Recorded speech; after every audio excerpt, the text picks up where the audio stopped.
नमस्कार. UK Marathi story वर्ल्डमध्ये तुम्हा सर्वांचं मनपूर्वक स्वागत आहे. कथा आवडत असल्यास लाईक करा, कमेंट सेक्शनमध्ये जाऊन स्वाईप करून हाईप बटन दाबा, कथा शेअर करा आणि चॅनलला नक्की सबस्क्राईब करा. डेस्टिनी बंध अनोखे प्रेमाचे भाग 46. काय नाव म्हणाले तुम्ही त्या आमदाराचे? सम्राटने विचारले. त्याचे आता रक्त खवळून निघाले होते. ज्याने कोणी त्याच्या भावाचा खून केला त्याला त्याच्या करणीची तो नक्कीच शिक्षा देणार होता. आमदार अमितराव गाडगीळ आणि त्यांचा मुलगा रेहान गाडगीळ. केशव काका बोलले आणि सम्राटच नाही तर हर्षलचे डोळे मोठे झाले. शर्वरीला भेटून आल्यापासून सम्राट हर्षल त्यांच्याच विचारात गडले होते. रेहान गाडगीळ, हर्षल, त्याचे अचानक कोल्हापूरला येण्यामागे कारण काय असेल? तो परत काही उलट काम तर नाही ना करणार? सम्राट बेचैन सुरात बोलला. ते तर मलाही माहीत नाही सम्राट. पहिले सेजूच्या साथीने त्याने, त्याच्या वडिलांनी, माझ्या बाबांनी मिळून कट रचून आबासाहेबांना निवडणुकीत ठरवले होते आणि आता तर निवडणूकही नाहीत. त्यांचे अचानक तुझ्या आयुष्यात येणे जरा संशयास्पद वाटत आहे. हर्षल विचार करत बोलला. तो एवढा चालाक माणूस आहे ना, त्याच्या मनात काय चालले नाही कळणार. आमच्याशी बिझनेस डील करण्यामागे आद्या? अचानक सम्राटच्या डोक्यात विचार आला तसे तो हादरला. तर हर्षलही आश्चर्याने त्याला बघू लागला. हर्षल, आम्हाला निघावं लागेल. तू इथे त्या रेहान आणि त्याच्या बाबाच्या विरोधात काही पुरावे मिळतात का बघ. आम्हाला आत्ताच कोल्हापूरला जावं लागेल. जर तो कुठला बदला घ्यायला परत आला असेल तर आमच्या आध्याला धोका आहे. आम्ही लगेच निघतो. बोलतच सम्राटने कार की उचलली आणि बाहेर जाऊ लागलास की. सम्राट, थांब. एवढा अताताईपणा करून काहीच मिळणार नाही. आपल्याला नेमकं माहीतही नाही तो कशासाठी आला. रात्रीचे 11 वाजले आणि या वेळेला जाणं सेफ नाही. सम्राटला अडवत हर्षल बोलला. पण हर्षल, सम्राट बोलतच होता की आय नो सम्राट, मला कळते तुझ्या मनाची अवस्था, पण तू विचार कर ना. विक्रमला प्रयाग गायकवाड म्हणून सगळे ओळखतात. साहजिकच तोही त्याच नावाने ओळखतो. होऊ शकते बिझनेससाठीच आला असेल तो. हर्षल त्याला समजावत बोलला. आमचं मन घाबरत आहे हर्षल. त्याने आमच्या भावाला मारले. मग तो कोल्हापूरला असताना आम्ही निश्चिंत नाही राहू शकत. सम्राट अस्वस्थपणे बोलला. ठीक आहे, तू जा, पण आता नाही तर उद्या सकाळी हवं तर तू वहिनीशी बोलून घे. बरं वाटेल तुला. हर्षल बोलला. तसेही एका रात्रीने काही फरक पडणार नव्हतेच. बेचैन त्याने लगेच आध्याला कॉल केले. कोल्हापूर. विक्रमच्या रूममध्ये बसून आध्या एक एक जुन्या घटना आठवण्याचा प्रयत्न करू लागली. ॲक्सिडेंटच्या काही दिवसापासून प्रयाग सारखाच कुठल्या तरी विचारात हरवलेला असायचा. टेन्शनमध्ये असायचा. एकदा तर जखमी अवस्थेत घरी आलेला तो. अगं, वाटेत बाईक स्लिप झाली म्हणून थोडीशी दुखापत झाली. काहीतरी कारण सांगून प्रयागने सहज रडणाऱ्या आध्याला शांत केले होते. त्यावेळी प्रयाग सतत गावकऱ्यांशी भेटायचा. कुठलीशी केस सुरू होती. कशाची केस होती ती? प्रयाग कधीच कुठल्या गोष्टी माझ्यापर्यंत येऊ द्यायचा नाही. त्या केसचा आणि आमच्या ॲक्सिडेंटचा काही संबंध तर नव्हते ना. मला माहिती काढावी लागेल. आध्याने स्वतःशीच बोलत मोबाईल हातात घेतलेच की तिचा मोबाईल रिंग होऊ लागला. स्क्रीनवर सम्राटचे नाव बघून तिच्या ओठावर हसू फुलले. हॅलो. आध्याने घाईने कॉल रिसीव्ह करत कानाला लावले. तिचा आवाज ऐकताच सम्राटचे डोळे आपसूक मिटले. हृदयाची धडधड वाढली तर ओठावर समाधानाचे हसू. डोळे मिटून बस तिला, तिच्या मंद श्वासाला तो अनुभवत होता. सम्राट. त्याला शांत बघून आध्याने आवाज दिले. I love you. सम्राट डोळे मिटूनच गालात हसत बोलला. हे काय आहे सम्राट? दूर असल्यावर लोक मिस यू बोलतात आणि तुम्ही? आध्या हसूनच बोलली. आम्ही तुला कधीच मिस करत नाही बायको. मिस करायला तू आमच्या दूर असतेसच कुठे. आमच्या नसानसात सामावलेली आहेस तू.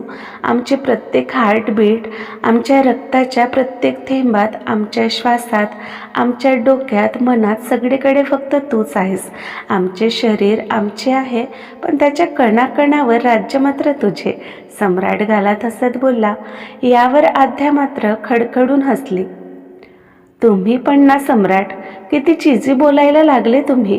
मला तर बाबा पहिलेचेच रावडी सम्राट आवडतात. मी त्यांच्यावरच खूप प्रेम करते. आध्या काहीशी हसत काहीशी लाजत बोलली. हाय बायको, काय भारी लाजतेस तू. आता आम्ही तुझ्याजवळ असतो ना तर.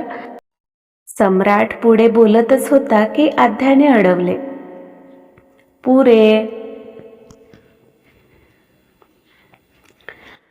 सम्राट आणखी किती दिवस काम आहे, लवकर या ना, मला तुम्हाला काही सांगायचे आहे.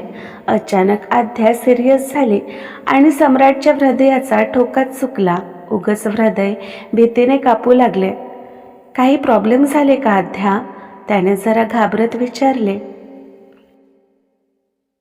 काही प्रॉब्लेम नाही, इकडे सगळं ठीक आहे. बस मला तुमची आठवण आली. सवय नाही ना एवढे दिवस तुमच्या दूर राहायची. त्याचा घाबरलेला टोन ऐकून आध्याने विषय बदलवले. असं आहे का, मग उद्याच येतो आम्ही. सम्राट हसतच बोलला. एवढ्या घाईत येण्याची काही गरज नाही. तुम्ही तुमचे काम पूर्ण करूनच या, आध्या बोलली. मग अशाच बऱ्याच वेळ दोघांच्या गप्पा रंगल्या. आध्याशी बोलून सम्राटचे मन काही अंशी हलके झाले. आध्या सगळ्यांचा निरोप घेत सकाळीच ऑफिससाठी निघून गेली, पण तिच्या चेहऱ्यावरचे टेन्शन सगळ्यांनीच हेरले होते. आजकाल आध्या सतत कसल्याशा विचारात असतात. नाहीतर विक्रमच्या रूममध्ये काही झाले आहे का, अहिल्याबाईने न राहून आबासाहेबांना सांगितलेच. ते तर आम्हालाही दिसले. आम्ही परत आलो की बोलतो त्यांच्याशी, आबासाहेब बोलले. त्यांना आज सदनच्या कामकाज निमित्ताने मुंबईला जायचे होते, तर सक्षमही त्यांच्यासोबत जाणार होता. आबासाहेबांनी वीरवर सगळ्यांची जबाबदारी सोपवत मुंबईच्या दिशेने रवाना झाले. रघुदादा, मी तुम्हाला काही काम सोपवले होते, पूर्ण झाले का, ऑफिसमध्ये जाताच आध्याने रघुला विचारले. जी वहिनी साहेब, तो रेहान गाडगीळ, आमदार गाडगीळचा मुलगा. सध्या तरी तो बिझनेसच्या निमित्त कोल्हापूरमध्ये आलेला. रघुने मिळवलेली माहिती आध्याला सांगितले, पण आध्याचे एवढ्याने समाधान होणार नव्हतेच. दादा, आणखी काही महत्त्वाचे सुटत तर नाही आहे ना, मला त्याची छोट्यातील छोटी माहिती हवी आहे, आध्या बोलली. वहिनी साहेब, तो हर्षल दादाची बहीण सेजलचा एक्स बॉयफ्रेंड होता, रघुने जरा कचरत सांगितले. आणि आध्या शॉक. काय, आध्या जरा मोठ्या आवाजात बोलली, पण रघुने मात्र मान खाली घालून होकारात मान हलवले. म्हणजे तो मोहिते पाटलांना पहिलेपासून ओळखतो. म्हणजे या रेहानने तिकडे माझ्यापासून माझ्या प्रयागला दूर केले आणि इकडे सम्राटपासून त्याच्या प्रेमाला. सम्राटचे समजू शकते, पण प्रयाग कसं शक्य आहे. प्रयाग तर गायकवाड म्हणून वावरायचा, त्याला कसे माहीत पडले. आध्या विचार करू लागली. तिचे डोळे हलके भरून आले, बेचैनी वाढू लागली. मग आता काय हवे त्याला, कशासाठी आला असेल तो परत, आध्या मनातच बोलली. दादा, तुम्ही त्या रेहानवर लक्ष ठेवा. कोल्हापूरमध्ये येण्यामागचा त्याचा उद्देश आपल्याला कळायला हवे, आध्या बोलली. तसे रघुने होकारात मान हलवून बाहेर निघून गेला. आध्याने लगेच केशव काकाला कॉल केले. काका, प्रयागचे ॲक्सिडेंट होण्यापूर्वी गावात काही झाले होते का. प्रयाग कोणत्या तरी केसवर काम करत होता. मला सांगाल का नेमकं काय होते आणि कशासाठी? आध्याने विचारले. पहिले केशव काका तर काही सांगायला ओढेवेढे घेत होते, पण तिला कळणं गरजेचं समजून महत्त्वाचं तेवढं सांगितले. पण त्यांचे ॲक्सिडेंट मागे कट होता हे मात्र सांगितले नाही. पण आध्याला जे समजायचे ते समजलेच. ओ, तर त्या ॲक्सिडेंट मागे या रेहानचाच हात होता तर. सगळ्यांच्या भावनांशी खेळून मन नाही भरले जे परत आमच्या आयुष्यात आलास. पण तुझा शेवट तुला आमच्या आयुष्यात घेऊन आला. कदाचित नियतीला हेच मंजूर होते की तुझे सत्य सगळ्यांच्या समोर यावे. कॉल कट करून आध्या रागात बडबडली. रेहान त्याच्या रूममध्ये बसून असताना त्याचा मोबाईल रिंग झाला. अननोन नंबर बघून तर पहिले त्याने दुर्लक्ष केले, पण वारंवार मोबाईल रिंग होत असल्याने त्याने वैतागून कॉल रिसीव्ह केले. कोणी कॉल उचलत नाही म्हणजे त्याला कदाचित बोलायचे नसेल एवढंही कळत नाही का? रेहान अतिशय रागात बोलला, पण पलीकडचे बोलणे ऐकून मात्र तो स्तब्ध झाला. थोडा वेळ बोलून त्याने कॉल कट केले. ओ, तर भावाला न्याय मिळवून द्यायची खूप घाई झालेली दिसते सम्राट मोहिते पाटीलला. रेहान रागात बडबडला. तू तिकडे तुझ्या भावाच्या खुन्याचा शोध घे, तोपर्यंत मी माझे चाल खेळतो. रेहान कुटील हसत बडबडला. त्याने लगेच कोणाला तरी कॉल केले. माय डिअर आध्या, तू लवकरच माझ्याजवळ माझ्या मिठीत असशील. मग आपण या कोल्हापूरमधून या मोहिते पाटलांपासून खूप दूर निघून जाऊ, अशा ठिकाणी जिथे कोणीही आपल्याला शोधू शकणार नाही. रेहान आध्याच्या फोटोला बघत गडगडाटी हसू लागला. एकीकडे आध्या तर दुसरीकडे सम्राट हर्षल त्यांच्या योग्य ट्रॅकवर होते, पण त्यांचा शत्रूही तेवढाच हुशार, कदाचित त्यांच्यापेक्षा 2 पाऊल पुढेच. जणू बिगुल वाजले होते, जो तो त्यांचे प्लॅन आकारण्यात व्यस्त होता. पण एकीकडे सम्राट चांदगडमध्ये गेलेला तर दुसरीकडे आबासाहेब सक्षम मुंबईमध्ये. तसे सक्षम 2 दिवसात परत येणार होताच आणि दुसरीकडे रेहानच्या डोक्यात त्याचे राक्षसी प्लॅनने जन्म घेतला होता. सगळ्यांच्या गैरहजेरीत एकटी पडलेली आध्या रेहानला मात देऊ शकेल का? ती कोणाची मदत घेईल? सम्राट वेळेवर पोहोचू शकेल का? की परत एकदा जीत होईल रेहानची? हे तर येणारी वेळच ठरवणार होती. अमावस्येची गडद अंधारी रात्र, जिकडे तिकडे किर्र अंधार आणि मनाला घाबरवणारी भयान शांतता. अशा या अंधाऱ्या रात्री वीर एकटाच घराच्या दिशेने निघाला. येणाऱ्या संकटापासून अनभिज्ञ तो त्याच्याच नादात कार ड्राईव्ह करत होता. आज कंपनीमध्ये कच्चा माल आल्याने त्याला थांबावे लागले होते. आध्या तर संध्याकाळ होताच रघुसोबत घरी निघून गेली होती. वीर काही अंतर गेलाच असेल की हातात लाठ्या, तोंडाला दुपट्टा बांधलेला 5-6 धष्टपुष्ट मुष्टंडे रस्ता अडवून उभे होते. वीर वैतागून हार्न वाजवू लागला, पण ते जागचे हल्लेही नाही. विंडोची काच खाली करत वीरने डोकं बाहेर काढले. काय रे ए, गाडी दिसत नाही का? वीर मोठ्याने आवाज दिले, पण त्यांनी काही रिस्पॉन्स दिला नाही. वीर परत परत हॉर्न वाजवून त्यांना बाजूला व्हायला सांगत होता. त्यांच्यातील 2 जण कारजवळ जात जबरदस्ती वीरला कारमधून बाहेर खेचले. ए, कोण आहात तुम्ही? तुम्ही कोणावर हात घालताय कळतेय का? वीराज मोहिते पाटील आहोत आम्ही.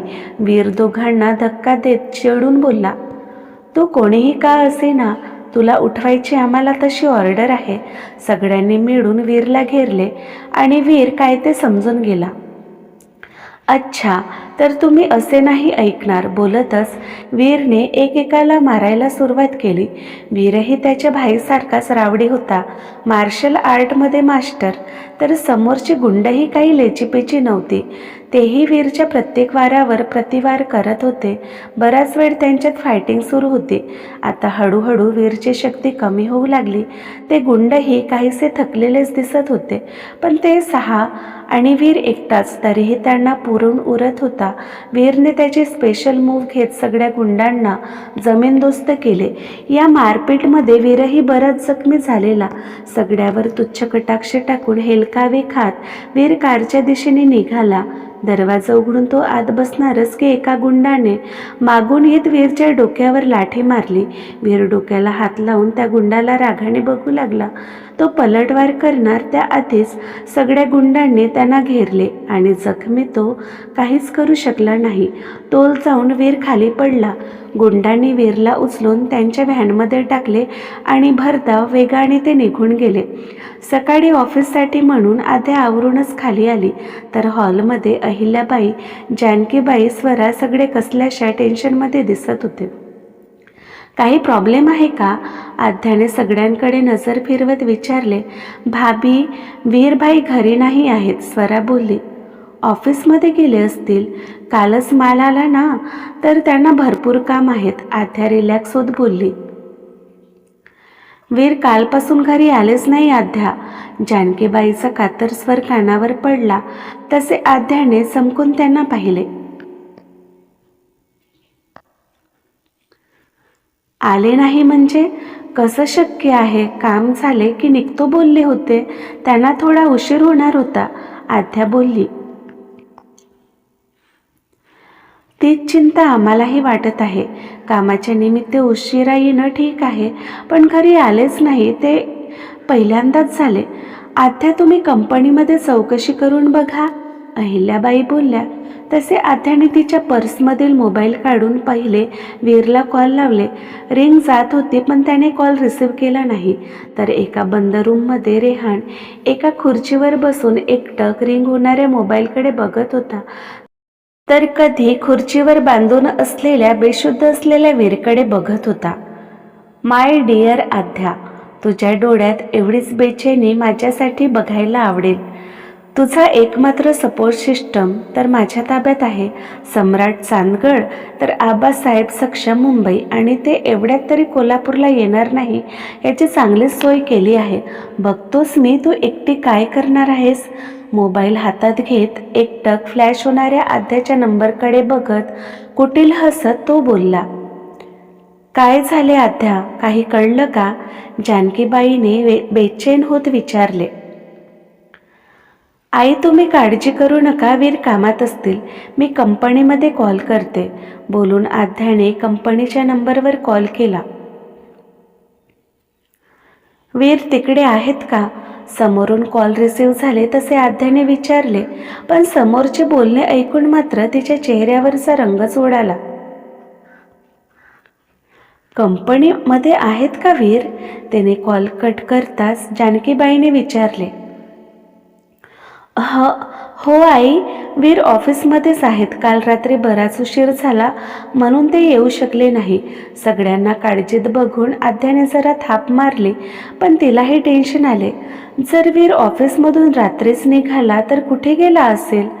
आई, मोठी आई, मला निघावं लागेल, जरा महत्त्वाचे काम आले. आध्याने तिची पर्स उचलत सगळ्यांचा निरोप घेतला. थांबा आध्या, नाश्ता करून जा, काम होतच राहील, पहिले तब्येतीची काळजी घ्या, अहिल्याबाई बोलल्या. आध्यानेही नकार दिला नाही. उगाच कोणाला संशय नको यायला. सगळ्यांसोबत बसून आध्याने 2 घास कसे तरी खाऊन घेतले.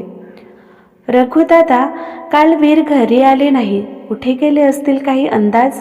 कारमध्ये बसताच आध्याने विचारले. कधी कधी वीरदादा त्यांच्या अड्ड्यावरही जातात, पण असं नाही की कधी घरी नाही आले.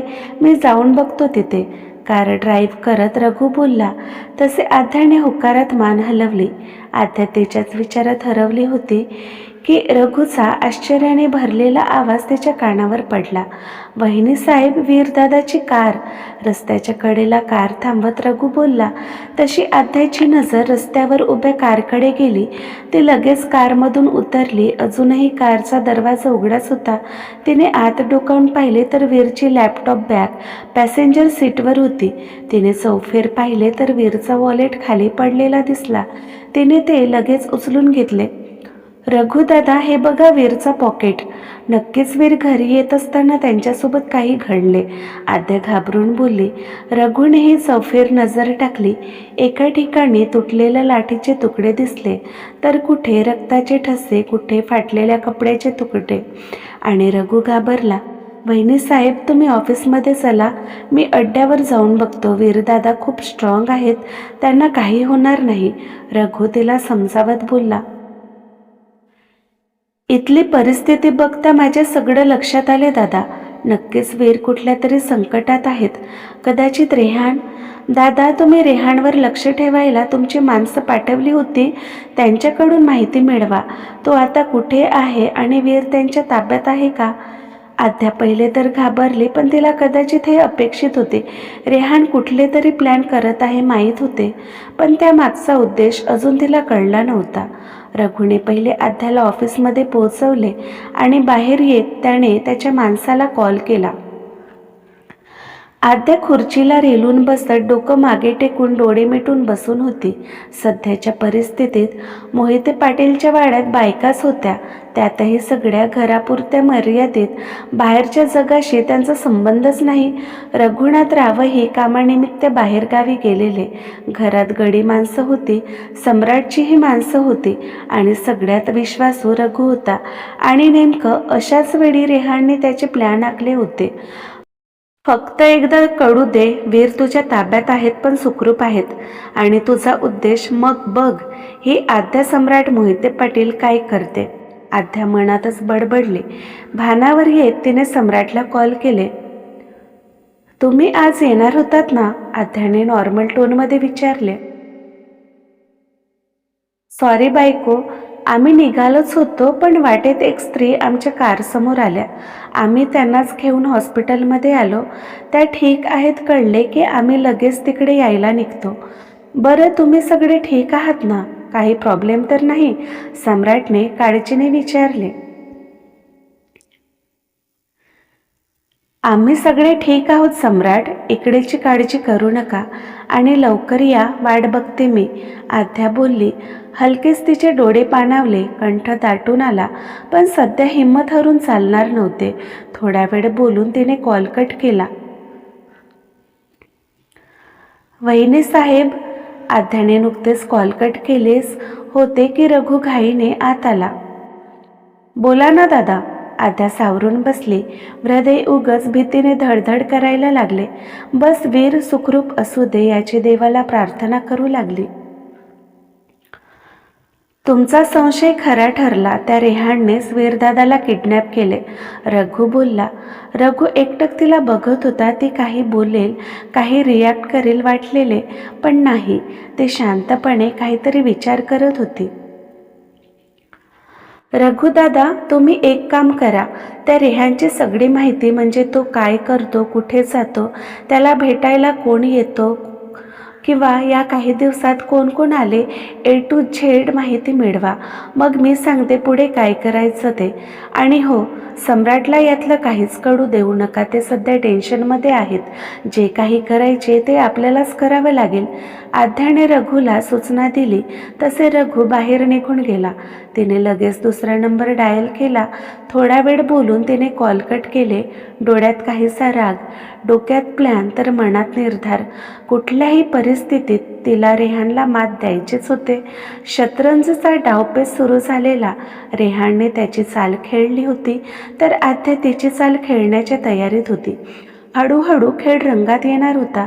जो तो त्यांच्या त्यांच्या परीने हा खेळ खेळणार होते, पण विजेता कोणी एकच ठरणार होता. आता बघण्यासारखे होते. हा खेळ ज्याच्यासाठी मांडण्यात आला होता त्यात कोणाला विजय मिळणार होते? रेहानला राणी मिळणार होती की राजाला मारून आद्या या शतरंजच्या खेळाची विजेता ठरणार होती? की वेळीच येऊन सम्राट पूर्ण खेळ पलटवणार होता? पण एवढं निश्चित, जेही होणार होते ते रोमांचक होते आणि हे सगळं नियती ठरवणार होती क्रमशः. तर आजचा भाग कसा वाटला कमेंटमध्ये नक्की सांगा. लवकरच भेटू पुढील भागात. नमस्कार.